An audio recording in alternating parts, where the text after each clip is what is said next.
तवांग में भारतीय सैनिक और चीनी सैनिकों के बीच में एक कॉन्फ्लिक्ट हुआ जिसमें कई लोग माइनर इंजर्ड हुए, जिसको लेकर अब देश में बवाल मचा हुआ है। चाइना देश की जमीन पर आने की कोशिश कर रहा है। वहीं अब अमेरिका ने भी भारत के समर्थन में बोला और कहा कि इस तरह के जो कॉन्फ्लिक्ट्स हैं उसे बायलैटरल चैनल से हल करना चाहिए। साथ ही ये भी बताया कि दोनों सैनिक जल्द से जल्द डिसएंगेज्ड हो गए। ये काफी अच्छी बात है। इसी विषय बात करने के लिए जो नई पीढ़ी है, विद्यार्थी पीढ़ी है, वो हमारे साथ है।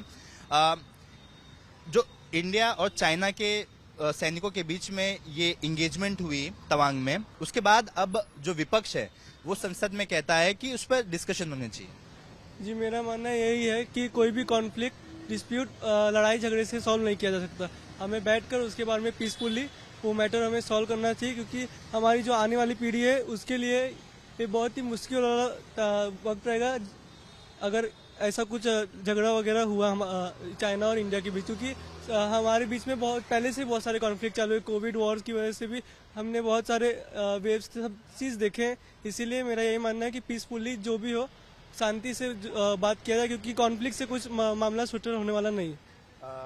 आप क्या कहते हैं कि संसद में इस तरह की चीजों को लेकर कैसे डिस्कशन होने चाहिए? विपक्ष ऐसा भी कहा जा रहा है कि तवांग बहाना है और मोदी निशाना है। क्या मोदी को निशाने पे ले रही है विपक्ष इस चीज को लेकर? नहीं, मोदी निशाना पे एक पार्लियामेंट जो होता है फॉर डिस्कशन के लिए, अगर जिसको भी अपना अपना प्रॉब्लम है वो पार्लियामेंट में आके अपना जो डिस्कशन है वो सब अपना सॉल्व, अगर गलत रहेगा तो पार्लियामेंट वाले चिल्ला भी सकते हैं कि हाँ आप गलत कर रहे, ये कर रहे। उसके जो अच्छे से बेसिक पे बनेगा कि हाँ ऐसा मैटर सॉल्व कर सकते हैं, झगड़ा नहीं करने का, विदाउट झगड़े। मतलब ऐसा कहना है कि हेल्दी डिस्कशन होना चाहिए। हेल्दी डिस्कशन होना चाहिए, बस हल निकल सकता है बस।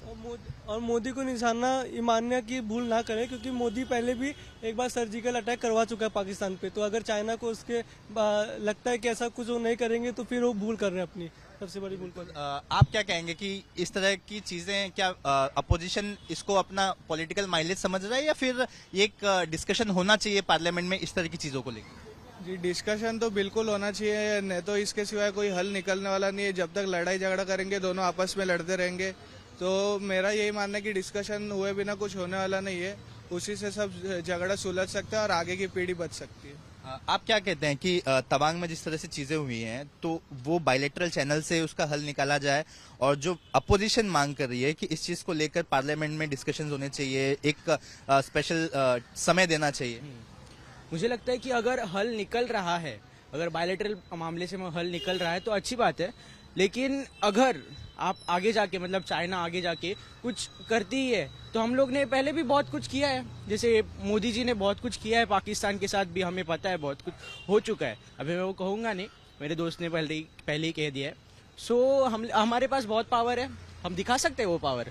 लेकिन हम अगर शांति से जाना चाहते हैं तो क्यों ना जाए, क्योंकि इंडिया पहले से ही शांत देश माना जाता है। वो कभी भी पहला हमला करता नहीं है, ऐसा माना जाता है और ऐसा है। और अगर पार्लियामेंट शांति से डिस्कशन करना चाहती है तो करे, लेकिन कंट्रोवर्सी ना करे। मेरा मानना ये है कि कंट्रोवर्सी ना करे। बहुत कुछ कंट्रोवर्शियल बातें होती है पार्लियामेंट में कि लाइक बहुत सारी है, इसी वजह से कंट्रोवर्सी ना करे और शांति से सुलह होनी चाहिए बस। देखिए, ये नई पीढ़ी है जो मेरे पीछे खड़ी है, ये कॉलेज के विद्यार्थी हैं। इनका भी ऐसा मानना है कि जो तवांग में हुआ, ये इस चीज का हल निकालने के लिए बायलैटरल चैनल का इस्तेमाल तो करना ही चाहिए, लेकिन कोई भारत को कमजोर ना समझे। इसके पहले भी भारत सरकार ने करके दिखाया है कि पाकिस्तान के साथ उरी अटैक हुआ था, तब सर्जिकल स्ट्राइक किया गया।